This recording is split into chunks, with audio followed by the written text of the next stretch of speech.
Hello, you're welcome to What the Papers Are Saying. Thank you very much for joining us for another edition of the show. We basically look at the big stories for the week and then we dissect the various angles reported by various media outlets on the big stories. When I come back, I'll take you through the stories that made headlines this week. Stay with us.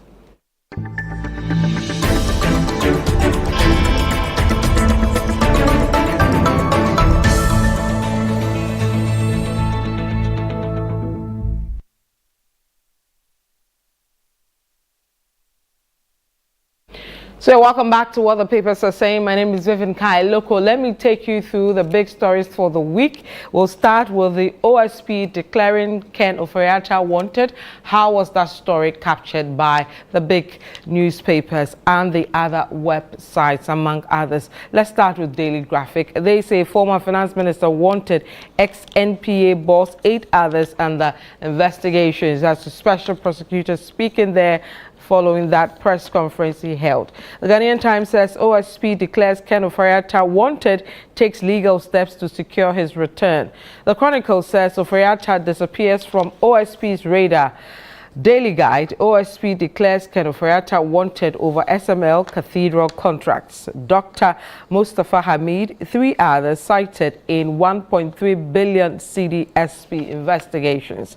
Channel1news.com, NPP to OSP, calling Ofori-Atta a fugitive is a national embarrassment. And finally, on that story, City Newsroom, minority demands national security coordinator summoning over Ofori-Atta raid. So those are some of the angles along that story, that press conference addressed by the special prosecutor Kisi Ajabeng. Let's move away from that. The Attorney General also held a press conference on Wednesday. Let's see how that was captured. We start with the custodian. They say minority flays Mahama over scandalous withdrawals of criminal cases.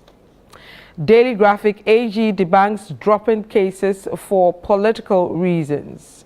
The Chronicle, Mahama hasn't directed me to drop any case. This is Attorney General speaking. Channel1news.com, Atu Forson was clearly a victim of political witch hunt, Dominic Ayine. And then City Newsroom again. No, actually, citynewsroom.com, Mahama not a clearing agent. I am responsible for all dropped cases, Dominic Ayine speaking. So that's the stories around that press conference organized by Dominic Ayine, the Attorney General of the Republic of Ghana. Another story that made headlines this week had to do with the Council of State elections for the regional representatives and matters arising. Let's see how that transpired. We go to the Ghanaian Times. They say regions elect reps to Council of State as some centers record chaotic scenes. Same with the Ghanaian Times. NPP condemns violence at Ashanti Region Council of State election. The Informer says vote buying allegations emerge at Volta Council of State elections as Gabriel Tanko wins. Daily Guide says Ashanti Chief COP transferred to Accra after voting chaos. CityNewsroom.com, EC rerun Council of State election in 2 regions on February 17. And finally, on Channel1news.com, Ashanti Regional Police Commander reassigned after violent Council of State election. We wrap up with a story to do with the ghost names on the National Service payroll. We start with the Daily Graphic. They say President orders probe into NSA ghost name scandal. The Ghanaian Times says President orders probe into NSS ghost name scandals. CityNewsroom.com, Mahama orders probe into National Service Authority ghost name scandal. And finally, Channel1news.com, bearing the same headline as the others, Mahama orders probe into ghost names on NSS scandal. So those are the big 4 stories for the week. I'll introduce my guests quickly and then we'll start looking at the stories. In the studio is Samiri Afe, here with us at Channel 1 TV as well as City 97.3 FM. Sami, welcome. Hi Vivian, good evening. And then good evening. We have Selam Adonu also here with us at Channel 1 TV as well as City 97.3 FM. Selam, welcome. Thank you, Vivian. Hey, but this is your jacket and your... No, I'm not looking here. I've been wearing this jacket. I've never seen Sami. Have you seen it before? You're still celebrating. Oh, please. Tomorrow is Val's Day. So this is in preparation. Sami says he has some nice things in store for whoever. Hey, what is he going to do? We are waiting to see. We want to know. It's a few hours from now. So. I want to surprise guys. We want to know. So we'll be right back with more of this. Stay with us. Don't go away.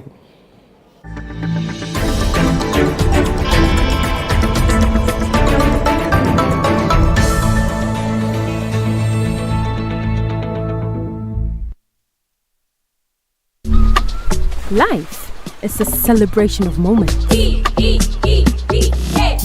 and small. The sun is scorching, I'm feeling the heat. With Piva Drink, every moment becomes a refreshing celebration. From the beach to your home, in every corner of your world, Piva Drink adds a burst of refreshment. Give me Piva cocktail and tangerine.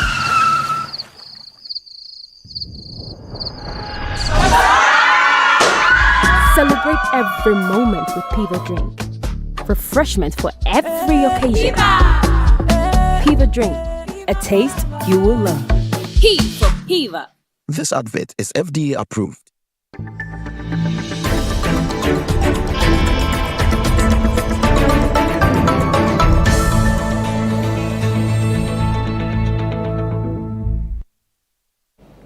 So welcome back to what the Pacers are saying. So gentlemen, good to have you again today. Let's start with the various stories. We'll start with the OSP declaring former Finance Minister Ken Ofori-Atta wanted. So the special prosecutor organized a press conference.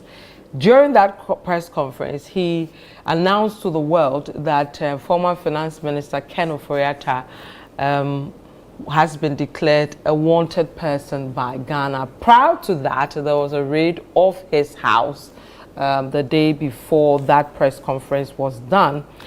After the special prosecutor made that announcement where he told us a reason why he had started investigations on the former finance minister, he also made some serious statements that that raid where some reported that he was behind it, he wasn't the one behind it, and at worst it was something that was staged or an impersonation.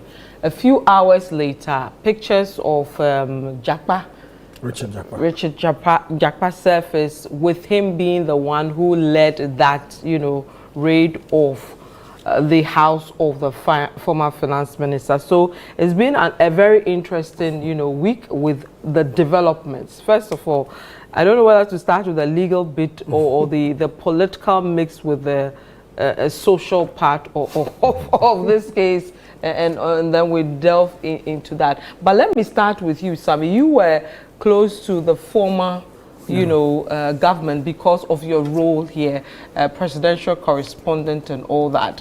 When it happened, I'm sure you were in touch with some of them, and then of course the former president and all that. What were the things that were being communicated there? First of all, they were surprised with the announcement and the press conference by the special prosecutor, because they say that they are very much aware of the communications between the special prosecutor and Ken Ofori-Atta even before this particular announcement. They even announced that there were, correspondence and letters between the two of them. They say that on the 2nd of January, before Mr. Ofori-Atta left the shores of the country, he had written a letter to the then former chief of staff, which is Frema Opari, who was still chief of staff because the Mama administration had not taken over yet.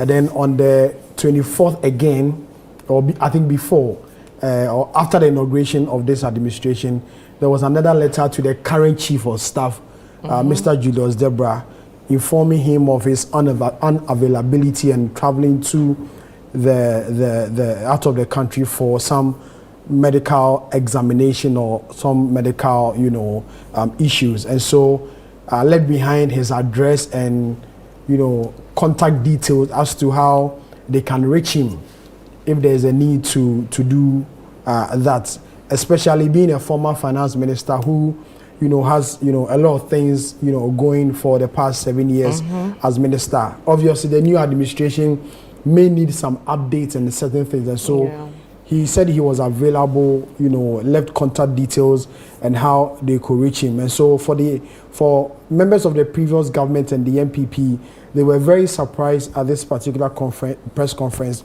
organized by the special prosecutor, and even to the extent of declaring him a wanted man, because they believe that they were in constant communication. I mean, the office of the special prosecutor and lawyers for Mr. Ken Ofori-Atta. And so for him to be announced as a wanted man and a fugitive running fugitive of justice, it was quite an interesting and something they least expected, to come from the special prosecutor, because they believe that investigations is or are not even done with this particular matters which the special prosecutor announced at yesterday's press conference. And for you to publicly come and announce someone as a suspect and a wanted person, it means that you've exhausted all the investigations, and then the person is running away. Well, that's the impression the special prosecutor gave us. But then that the letter that he wrote to him over his condition abroad was not convincing for a person not to return home and answer questions. So they then dared the special prosecutor to produce these letters and asking that if the person wrote a letter, why didn't you show it at this particular press conference for people to know the content of this particular letter that you are referring to and making reference to? And so for them, it was very, very surprising for them to do. And they also say that Mr. Ofori-Atta is not running away from anywhere. There have been instances where they say that the special prosecutor had even traveled outside the country to go and interview people or speak to people who were involved in subject matters in their previous investigations. And so they find it surprising that the special prosecutor can't also take the same step in finding wherever Mr. Ken Ofori-Atta is, especially when he left behind his contact details and where they can find him in wherever he is.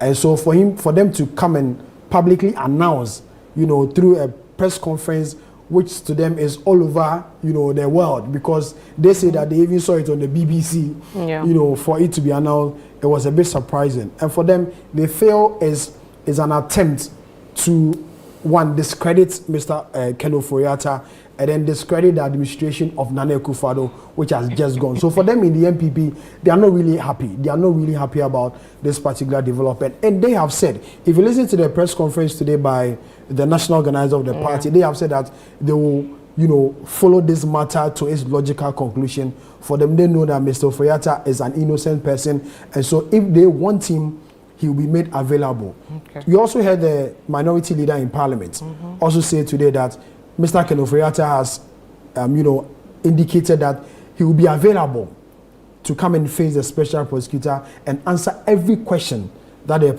special prosecutor may pose to you as far as this investigation is concerned. So for the one, they are not happy. They say that Mr. Ofori-Atta will be available as and when he is to answer every question that they want to. And they feel that it's just politically motivated just to paint the MPP administration black and Mr. Ken Ofori-Atta. So this is the indication I'm getting from them. Okay. Salam, was the special prosecutor out of place with first that press conference where he declared Ken, a wanted person? And secondly, did he exhaust all the processes in getting to this point? Well, interesting questions, Vivian.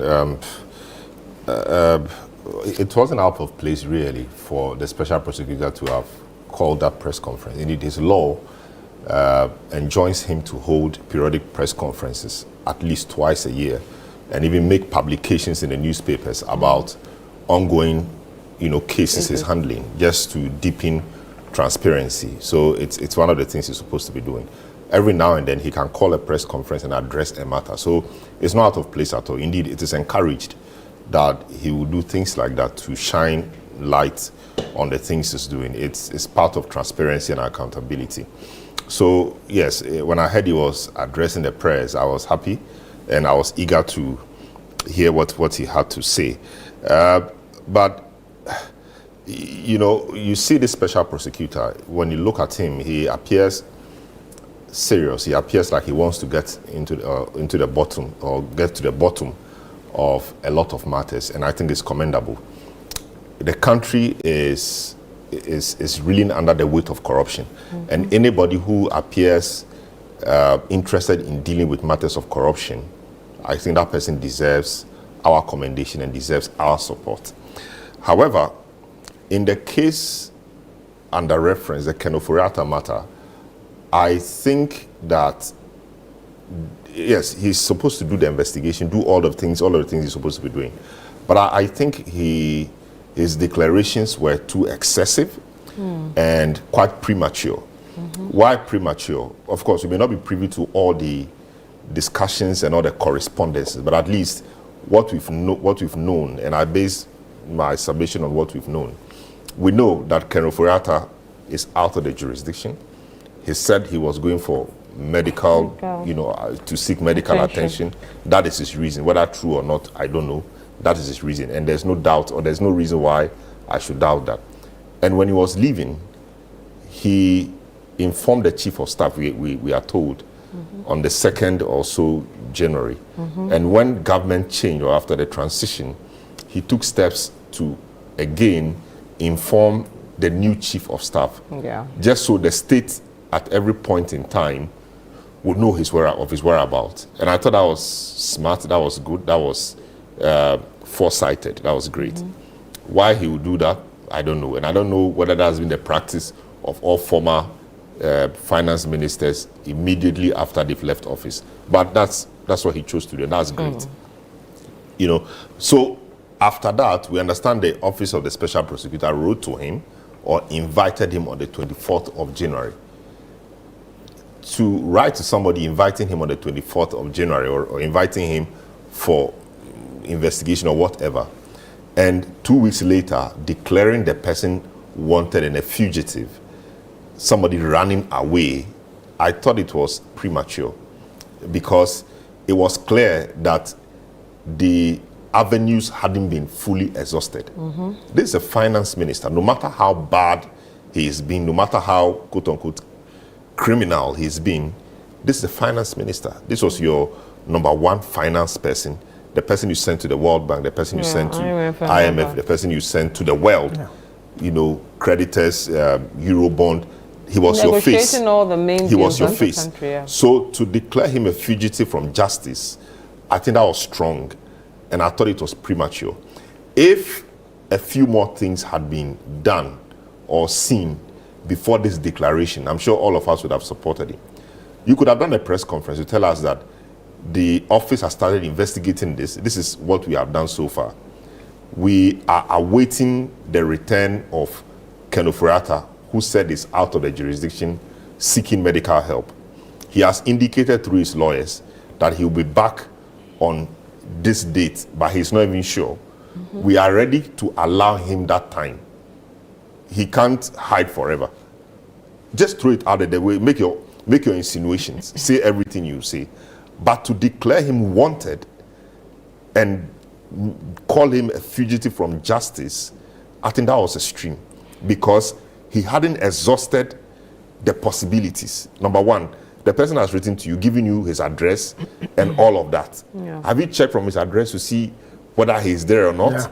His doctors, I understand, have written to you whether the letter is credible or not. What checks did you do to ascertain that, to come to that conclusion? So I thought it was harsh. I won't shield corruption. I want people to be held accountable for their stewardship to the state. Public service is a higher calling. Nobody forces anybody to public office. People fight, they even kill, they do whatever they will do to get into public office. So when you get into public office and you are called to account for your time in office, it should be something we should support and it should happen. But before you move to your next point, he says that the reason given by Ken Ofori-Atta, no serious security, investigative security person will take that response seriously and let it go. that he's not well. That is not unwell, unfit to fly back and answer questions. Yeah, but he said he was not well. To present himself And you see, physically. Yes. But he cannot run away You see, forever. we cannot run away but forever. we have Sedina Mationu who Who has is run still, away yeah. almost forever, but it's not forever yet. But we'll get there. But you see, the person is sick. You see, we live in a society. Ghanaians are willing to give more rope to people who claim they are sick. Okay, and especially when it's clear that a person has some ailment he or she's dealing with. Ken Ofori-Atta, the second term, he was finance minister, but he was out of the jurisdiction for a long time. while. That was how come Osechi Mensah was made to read the budget in his place. You know, so And even when he came back, we saw the changes yeah, on his so body. there's some history about him not being well. Okay, so I think all these should have made the office of the special prosecutor hasten a bit slowly. We support him. We want him to succeed. But the way we support him. And the same way we support him, we want him to do it well. So that in the end, Fair when you and nail him, transparent. you know, we'll be the same persons to come and defend you and say, no, he gave him this rope. He allowed him this. He did that. He did that. The guy had exhausted all the opportunities. And so this was the time to catch him or the time to nail him. Then we know that. But you've not exhausted all of these. And for me, that is worrying. And it's worrying and it's quite curious to me because to come out in the fashion he did, quite dramatic, quite concerning. Hasn't it always been a dramatic one? Yes, but the character we are dealing with or the person we are dealing with is your immediate part, not immediate part, but your former finance minister. Yeah. He's been finance minister for about 7 years, Yeah. done a lot of things, and all of us are watching him because the big ticket things which have happened in this country, which smell of corruption, a lot of them are traceable to him.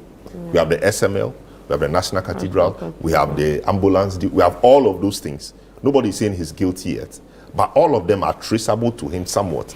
Mind you, he's not the only finance minister we've had. We've had many finance ministers. So he has issues to answer. We will want him to answer those things. But let's do it well. I'm saying it was dramatic, it was quick for me, it was harsh, because it appeared to have come from nowhere. The guy's been out of office for about 8 months or 7 months.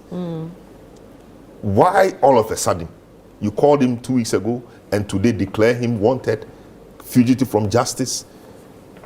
Apart from that, the day before, the guy's house had been raided by people at the time we did not know. And indeed, the office of the special prosecutor did not even know the persons who raided the house, which was also concerning. Which was concerning. Yeah. And he categorically stated that it was staged to court public sympathy. Knowing that maybe this announcement was coming today, he staged it yesterday to court public sympathy. These were categorical. And this is coming from the special prosecutor himself, an intelligence chief, and somebody who should have access to other intelligence arms. So if you were not responsible for the raid in his house, could you, pause a bit, be sure that it was not other sister investigative bodies who were doing this? But few hours after, you come out to say it was staged because he wanted to court public sympathy. I thought it was harsh too. Only to find out later that national security itself was involved in that. And we saw pictures from the CCTV cameras of known persons in this country who have had stints with the military and who have been public figures in our country involved in that. And later we were told that those persons are part of national security. So where was he speaking from? His intelligence said or told him that it was staged. Which intelligence was he talking about? So it appeared too quick, too dramatic for me. I don't know how long it took them to prepare or to organize that press conference. But I may be wrong, but it appeared hurried for me. The press conference could have been prepared or organized or prepared. But because of the events of the day before, Change the dynamics. you could hold on a bit. Yeah. So you are sure that you are on the right path, or you are not mistaken. It's legal work, it's criminal work, but you need the public usually behind you. Fine. When you lose the public, you may be doing legal things, but when you lose the public, it's not very good, and we may get into that. In many of the cases the AG has dropped now, the state lost the public, and so once you lose the public, not that the thing loses legitimacy, but it takes something away from it. So this special prosecutor, as much as we support him, we want him to do well, he should hasten a bit slowly. We saw it in the Sicily-Atta case. We saw all of that. We were happy how it was going, all of that. Going to FBI, all of that, only to come and tell us that he did not have jurisdiction. Oh, you did not have jurisdiction? You did not have jurisdiction. So you carried us along, and how? And it's okay, Iyoko. And Iyoko, we knew who was there. Tiwa was there. And to date, that matter, we don't know where it is. There's a suspicion that this Ken Ofori-Atta issue maybe end up like the Sicily-Atta's own. They are suspecting, people have really started, having conversations about it, that it may end up like the Sicily-Atta's own. Start giddy before you realize, and there are a number of cases that, can be made in respect of this. So a lot of people have started having a conversation about this ending up like the Sicily-Atta issue. I think the SP is a fine brain. He's a super criminal law guy. He's one of the most important authorities on criminal law in our country. He knows what to do. I think he should take his time and do the right thing. Waiting to be sure about the raid on the man's house before going ahead, I'm not sure it's going to change anything. All right? Coordinating with other investigative bodies, not too much, not to show your hands too much, but to be sure. So, for example, you call BNI, you call National Security, you call CID, you call your sister bodies, IOCO, etc., that they did do any, because there should be a relationship between them. You're all working in federals of the state's agenda. Was there anything like this? Was there anything like this? So you know what it is. But you don't tell us that your intelligence suggests that it was staged. Hours later, for us to see. But it said at best it could be an impersonation. Is that to mean that impersonation, somebody was impersonating the national security? Impersonating the national security? No. The person in question who went there? No. But the person in question... The majority leader in parliament has come to confirm but the person in question... that the gentleman worked with national security and has even apologized. The person in question... on behalf of government. The person in question is not one who is shy to talk. Yes. This is the person who got the Attorney General at the time. On the phone and said, but he's not come to say anything. No, but he may not come. I'm saying that who sent him there? If his pictures have been around, and indeed he wasn't the one, he did not go there, you think he will keep quiet? He will keep quiet. It's obvious he went there, but who sent him there? That we do not know. We do not know. That is what is now. We are not sure he went there. He went there on his own. We do not know. We don't know that. There should have been an order. We don't know that. We don't know that. But from how states or governance works, you hardly have the state throw its people under the bus. Because I'm saying that because what if he reached out to national security and they said they hadn't sent anybody there, they don't know about it. He reached out to all his sister security people and they all said they didn't know anything. It's not like I speak for him, but I still think that devil's advocate. I still think he was too categorical. He was too categorical in the statements he made. Even apart from the fact that he said it was staged, declaring the man wanted and a fugitive, I think was harsh. I think it was going too far. He hadn't reached where he was supposed to characterize the former finance minister in that way. The guy has been out of office for about 7-8 months. Yeah. These things he's talking about were done in 2022. How long did the investigations take? Why should it be now? Or is it because it's out of power, or his government is out of power, so you are now more comfortable to deal he with it? gave Is that the some reason? reasons. For example, he said that of the National Cathedral, for example, Shraj even just finished theirs in November. And then he took it from there. So he feels that the timing. No, he's telling us that. Right. No, he's telling us that what Shraj was doing was very different. Shraj was looking at But conflict of they interest. gave him some of the What about things SML? No, Shraj was looking at SML. Hey, I don't speak No, for him. Shraj- That's Shraj- What about the SML? He's integrating SML as well. Wait, SML was around no, August, September. I want to be When he clear was even that out I of support office. the office of the special prosecutor. But the fact that I support his office and that's if he should be support gullible what about he does not mean that if he does things that I think are in excess of what I expect or reasonable people expect, we should not talk about it. This is how we grow institutions. Yeah, right? This is how we grow institutions. These are criminal matters, and who knows, he may not recover from the damage done to his personality. He may never recover. So we have to be careful, and we are not talking about ordinary people, as everybody is equal before the law. But they say some are more equal than others in animal farm. Former finance minister, the person you sent around the world to go and borrow on your behalf. I think we could have dealt with it a bit better than we did.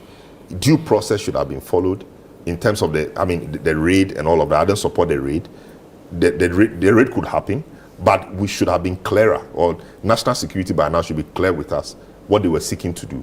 Did they go with a warrant and all of that? Nothing has been said yet. National security has not even issued a statement on it. I think that even a very terse statement, few line statement that yes, national security conducted this exercise so and so and so and so because we are doing so and so and so. The person is a person of interest, or we are investigating so and so and so, blah blah blah. We are looking for, just so we know.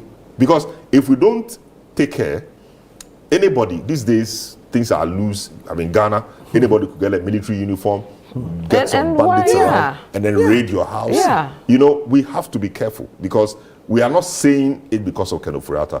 We are saying it for the collective, security of the state. We have to be careful. So if national security says, okay, this was our thing, you don't have to say much. Let's just know it was your thing. Then we know that yes, something is happening.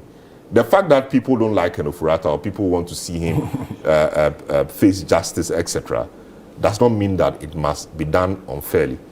He deserves fair hearing. The Constitution guarantees him that, and all of that. And we must ensure that we follow due process. Right. Else we will not be doing justice to him. Okay. We have to take a quick break, but Samuel, I'll let you come in. The minority is demanding that the national security be summoned. The majority have apologized to Ken because they believe what was done wasn't right in terms of the raid and all that. And then the NPP has come out to say that what happened is a national embarrassment. It is. And as Salom has said, this is a former finance minister, recognized globally, led Ghana's negotiations in the IMF and other things. So within the face of the world, he's well recognized. And for him to be declared, a wanted person, you give people to think otherwise and look at him in a different way. We here don't support corruption. We want the OSP to work and rid the system of corruption. Since his appointment, anytime you hear OSP, there's a bit of fear in the system that he may come after you. So that's what we want. But as Salom said, the right processes should be used.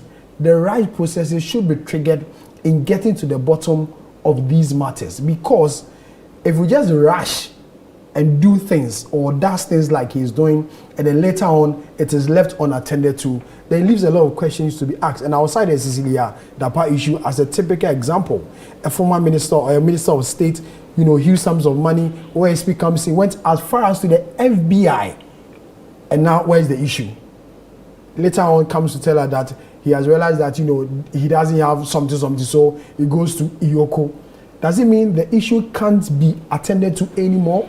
And there's a fear among others that this particular one may result in that. Secondly, yesterday I heard the Attorney General and Minister of Justice at the press conference even say that he was not even aware of the press conference that was organized by the special prosecutor. I'm not saying that he needs permission. Must he get permission? But at least they are sister But was organizations. OSP aware of his press No, conference? they don't have to be aware. They don't have to. They don't have to. I know they don't have to, but at least it's Or just right. he wasn't right, aware right that there and was a proper- declaration going to be made of the wanted.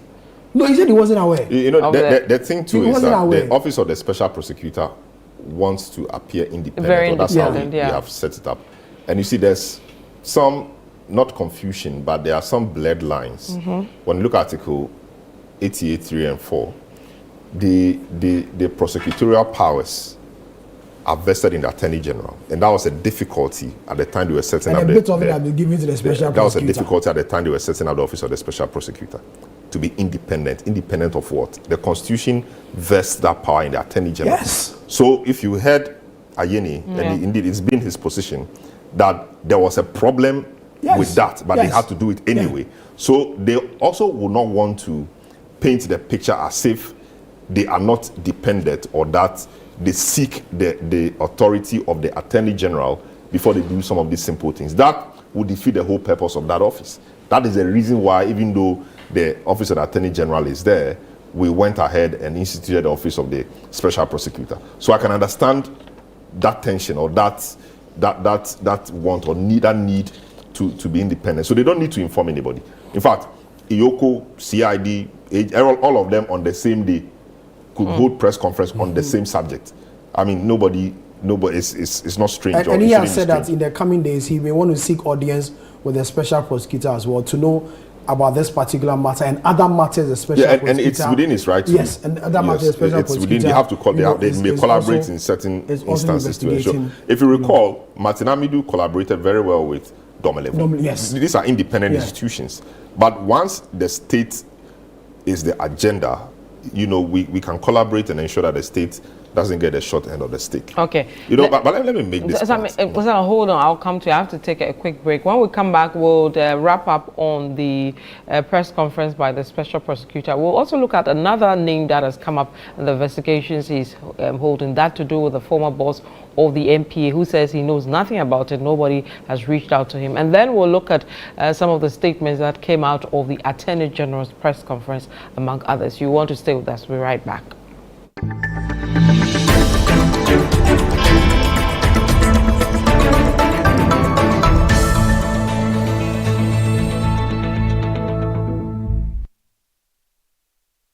One upgrade is nice, but a double upgrade is amazing. And that's how we do it. Upgrade today to get even more with Step Up.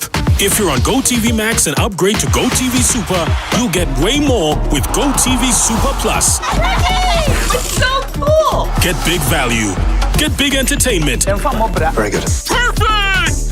Upgrade and get even more with GoTV. GoTV. Love it.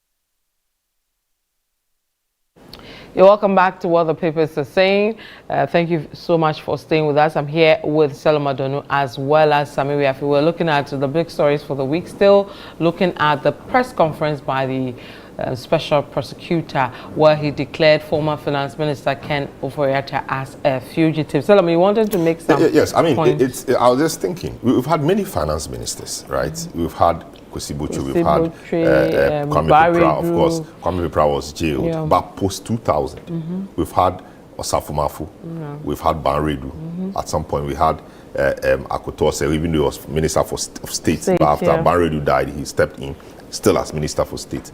We've had Dr. Dufour, we've had Seth Tekpe, and then we had Ken Ofori-Atta. Ken Ofori-Atta, in his moments, or when he sits down and he's reflecting, he should ask himself why his name is all over the place. He is not the only finance minister we've had in recent times. I've named them. I guess it's his level of control. You know, so that's the one. question he should ask himself. He's had his hands in too many pies.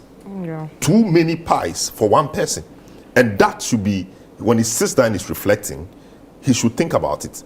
We've had Seth Tekpe who was walking around I mean, he was walking around commenting on things. Nobody interested in they're sinking fund and things. no, I mean, so he did sinking fund and things. They in the end were beneficial to the state. Yeah. You know, it's a tech place around. Yeah. Nobody really cares about him. Of course, if you have questions to answer, yes, but I'm not sure it will be in this fashion. And look at even the public sentiment. People appeared happy that the state was going after him. We've had Kobna before. Yeah. I mean, we've seen Osafo Mafu. We've seen Barredu. These are all finance ministers. What was different about Ken Ofori-Atta? He should answer that. He should ask himself that question. And I'm sure the answer, if he has another opportunity, the answer should inform him on how he should be. He's had his hands in too many pies. And he did a lot of that against popular advice, to the extent that his own MPs rose up against him. It's never happened before. It's been unprecedented. So when he sits and he reflects on his tenure as finance minister, these things should jog his mind. The whole majority caucus now wants you, a single person, out. It should tell us something. So when the special prosecutor is after him, the public is happy. But again, the special prosecutor must ensure that he exhausts all the avenues before you go after him, because he has rights. We support the special prosecutor. He must go after him, but he should go after him in a manner that does not infringe on his rights. Okay, Sammy, I'll let you come in. But let me take some. There are a lot of messages. Let me clear as many as possible. Now from Nadoli Khalil says, we must always be truthful and honest to ourselves. We all know that the former finance minister is buying time for himself, and that must not be allowed. We must all support the special prosecutor to recover all loot. This is Daniel from East Legon. He says, for the OSP, I think he should hasten slowly. What he did might what he did yesterday may cause reputational damage to the accused and to even himself as a special prosecutor. We should not be quick to throw out things to the public, and later it will turn out to be something else. Karibako from Tamale says, the action of the special prosecutor is premature and matters of this nature should be handled prematurely. What I see is that he wants to be maintained in office by the new government. No, let me correct. His tenure is a fixed one. Let me correct that. He cannot be he cannot be sacked. You cannot remove he has him a 7-year unless there's tenure. a just cause. Yeah. Okay. He's been serving since 2021. He has about 7 years. 2 or 3 years more. Yeah. After that, it cannot be renewed. Yeah. That's the law. So he's just doing his work. So his tenure is fixed. You can't sack him. Abutia Titi from Volta region says, Ghanaians should wholeheartedly support the special prosecutor's decisive action in declaring the former finance minister a fugitive. This step underscores the commitment to uphold justice and accountability in Ghana, particularly regarding critical issues like the National Cathedral and SML. It's vital that those in power are held responsible for their actions to protect our nation's integrity. We shouldn't tag this as political persecution or witch hunting, but in case there's any witch hunting anywhere, let's allow it to be hunted. God, Ghana shall work again. Okay. This says the OSP didn't say impersonation. He said it is an imposter. You can go back to check in the press conference. The OSP also indicated that the letter from Ken indicated the man was pursuing an indefinite medical checkup and doesn't know when to return. You guys have to situate to why the OSP must pronounce him a fugitive.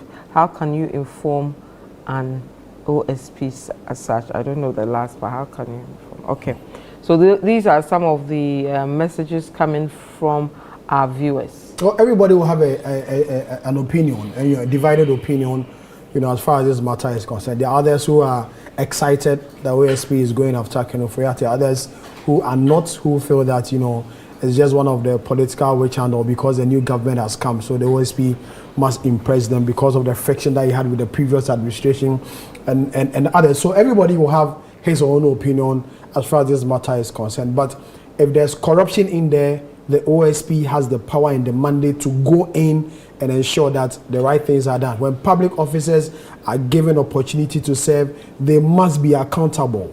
They must be accountable because it is the tax cedi that is used to pay, him or her or the person who is in office. And so accountability, we all go for it. They must be investigated. If nothing untoward is done, they should walk free. And so for Ghanaians, they will have divided opinion about it. But all that we are saying that the right process should be used. The special prosecutor should exhaust all the processes before prosecuting this matter. Others will even think that the OSP is even too late in investigating this matter because Ken left office around 2023. What stopped him from doing those investigations and coming to make these pronouncements? Is it that the government has shifted or there's a new administration and so come in and get whatever you want from him now because he's no more in power? Few months ago, was the OSP in a position to come and hold such a press conference? There are a lot of questions people are asking in respect of all this matter. But we feel that if there's corruption in here, the prosecutor should do his job. Okay. He should do his job. Another name that popped up, I think this was the second most known person in this, the cases he announced that he was pursuing, was the former NPA boss. Yeah. And he, after that press conference, in a Facebook post and after calls made to him, said he didn't know anything about it. Nobody had reached out to him that he was being investigated or anything of that sort. Salom, legally, is that right? Coming out to say that Vivian Lokko is being investigated for ABC, yet I'm not aware of it, nobody has spoken to me and all that. You need to know that you are under investigation. I mean, of course, there's some preliminary work you have to do to establish indeed that you are worth investigating. So I don't really know what he means, because if you are investigating me actively, I need to know, because perhaps I have things I have to bring to your notice. Maybe you have to talk to me and a few other things. So maybe there's some preliminary work you have to do before you investigate. You must put a few things in order, gather the evidence, some preliminary. You must do some work. So I don't know if that is what he means. But I think Mustafa Hamid was also quick in response, because he doesn't want it to appear as if he's been investigated and he's not cooperating. So he has to make it clear that he's not been invited, nobody has spoken to him, but he's ready and willing to assist in investigations. So that's fine. I don't think there's so much wrong in respect of that. These are politicians. Sometimes, I mean, so you can be doing stuff in preparation for an investigation. I must do some work before I invite you. Maybe upon doing my preliminary work, it may so happen that you may not even be necessary in the investigation. So some work has to be done. And that work, I may call it, or I choose to call it, investigation. So I'm investigating that matter, and you are a subject of the investigation. But if I'm a real subject of the investigation, I should be made aware. So I prepare and I know what to do. So that's just what I think it should be. Let's move to the AG's press conference. He also tried to give reasons for why he had dropped quite a number of cases that were being, run by the former government. Former government people have questioned why he did that, and he sought to justify some of the reasons why some cases were dropped. In fact, I think about 8 or so cases have been dropped by him since he came out. Let me start with you, Sammy, on whether his reasons for some were convincing to you. According to him, some of them were politically motivated. And so when these are politically motivated, there was no need really to pursue these matters. For instance, he mentions the Ofusu-Ampofo, issue, and then the current governor of the Bank of Ghana, which he says were, purely politically motivated. That's all forcing issue and the rest. And so, as an AG and the chief government, spokesperson or chief government advisor, there was no need for him to pursue these matters because, they were not going to reach any better conclusion. But I after listening to him, I felt a bit, worried, and I wanted to disagree with him on some of the matters. Let the issues or let the trial conclude logically and let the people be acquitted and discharged by the courts. I'm not a lawyer. I won't pretend to be one, but I may pursue that cause in some days to come. Finally, but I feel that let the cause go itself. Okay. If they are acquitted and discharged by the courts, then we'll know that they went through the process and the court discharged and acquitted them, so they are free men. But if an AG, which he says that the president is not even aware, he did those things by himself, I doubt it. Because when you take the issue of the governor of the Bank of Ghana now, you discontinue a case yesterday, and then tomorrow he's appointed the governor of the Bank of Ghana. He said the president didn't tell him to do it. You say the president didn't order him to do it. He did it on his own. It's a bit difficult. But he would have told the president he was going to do that. Can he just get up and you can't just get up and take that decision knowledge without informing the president well, he has of the Republic? He's an AG. Then the Constitution says that all criminal and all criminal prosecutions are initiated at his instance. So that is his work. There's nowhere in the Constitution that says that he has to inform the president. He may do so, but if he doesn't do so, it doesn't mean that he is in the wrong. He said the Attorney General shall be responsible for the initiation and conduct of all prosecutions of criminal offences. But right after he dropped the case against the governor, and the president appoints the person. Yes, so that's it makes it so that's a political to come side and of tell it. us that the president is aware. I think the substantive point is making, I'm not speaking for him, is that the president did not order him to do it. The president didn't order him to do it. But was he aware the president was going to pick that gentleman? That we should have asked him. Sometimes that we should have asked him. That we should, find out from him. So that's fine. But he tried to give some reasons, and what he did yesterday was very novel. We've not seen an attorney general in our recent history explaining reasons for dropping cases and all of that. He had to come and explain because of the public pressure. But we've seen and the public comments about it that it wasn't one, it wasn't two. So the pressure was for him to come and explain. We've seen bigger public pressures on things even the last AG. The pressure from Jakpa and the... But what did he do? He said it was advised. The judge said he would strongly advise him to step away from the case. That's like mampam. They say something called... it's called tin. You don't hear. The judge, of course, could not tell you to leave the case. He said he strongly advised you to step away from the case. What did we see or hear from the AG? They said, well, it was advice, and he could decide to take it or not, and he has decided not to take it. And indeed, he continued in the case. But we've seen. But the counter argument is that counter argument is that it's just one case. But this particular one that we are talking about is about 8 or 9. Wait. We've seen, but the evidence, witness tampering, and no less a person than the Attorney General. It has never happened. It is grave, and in many jurisdictions, things would have happened. But this is Ghana. Attorney General almost coaching a witness, telling him to say this to the extent of telling him to go and lie to the court that he was sick. He could procure a medical excuse. And how Attorney you could General. It should never have happened. So that is grave. It is not comparable to this in any sense. In any case, the law allows this Attorney General to do what he has done. But in that sense, in that case, the law actually forbids against it, a lawyer of the other side in the conversation with the client without the lawyer present. Just conversation, but now you are telling him what to do.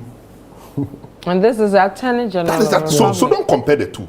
This one, he may decide to do it, and he has done it. I'm not comparing the two. Out of respect to the public. Yeah. Out of respect to the public and all of that, he said, he wants to be candid, all of that. He's done that. But the law allows him to do it. And we've seen people do it in the past. They gave no explanation. What explanations did he give? He said ethical and professional reasons. Look at the case of the Republic versus Atuforsin, the one we are just talking about, where the Attorney General was coaching the accused person to say this and say that against one of the accused persons, and, you know, convincing him to lie to the court. That's serious. He said there were ethical and professional reasons, and he was involved in the case at some point, and his views about the case had been changed because he felt that the state had no case. And now he is Attorney General. He will be the one to prosecute the case. And he says he doesn't believe in the case of the state. How was he going to continue the matter? And that no new evidence had been brought to his attention. How was he going to continue the matter? He should continue and go and lose. He would have wasted everybody's time. He would have been unfair to the people. And it is frowned, that conduct is frowned upon by the regulations that govern the legal profession. The Ofosu-Ampofo case, he said he felt they were trumped up charges and they were motivated by politics. You know, and he had a view about the matters. Indeed, he was involved in the matter, and his views hadn't changed. No new evidence has been brought to his attention. Why should he continue those matters? His views haven't changed. He also talked about the fact that some of the charges were defective. He mentioned the Collins Dada case, the Saglemi matter. He said the state charged him as if nothing has been done. The amount of money the state quoted, about $200 million, there's been work done. And the state failed to take account of the fact that some buildings or some houses have been built. So his view was that... Did he equate to the value of yes, the money? So his view was that if you are to charge him for misappropriation or misapplication of funds and so causing financial loss to the state, it should have been less the work that has been done. And even apart from that, other ministers had made payments in respect of the same thing, which were before he was prosecuted. So why didn't you prosecute the other people too? You know, so he tried to justify it. The issue about the Bank of Ghana, he said the monies involved were recovered. 150 million was there. Interest was being paid on it. So if interest is being paid on it, it means the loan is not a non-performing loan. It's live. It's okay. It's happening. So on what basis will you keep this guy there when, in fact, an internal memo from the prosecutors or from prosecutors at the department, the office of the Attorney General, addressed to the Attorney General, recommended that the charges against him be dropped for their reasons. Okay. So he thought they were not, and the Opuni case, for example, look at the circumstances surrounding the Opuni case. Justice Honyenuga was on the case. He retired. You bring a new judge, he says no, he has to start it all over because he has to see the person, given the circumstances and all of that. Attorney General runs to Court of Appeal. That ruling is overturned. The judge comes on Monday to sit. You say you've transferred him to Kumasi. He should leave the case. He should have nothing to do with the case. And now a new judge comes in. The circumstances were not even correct. Okay. And he felt that there was reasonable doubt as to the guilt of the accused. And once you're able to establish reasonable doubt, the accused should go free. All right, gentlemen, we have to leave it here. Unfortunately, our time is up. But thank you so much, Salom Adona, giving us the legal perspective, and then Samiri for giving us the political perspective. My name is Vivian Lokko. Thank you. We'll see you again next time. Bye-bye.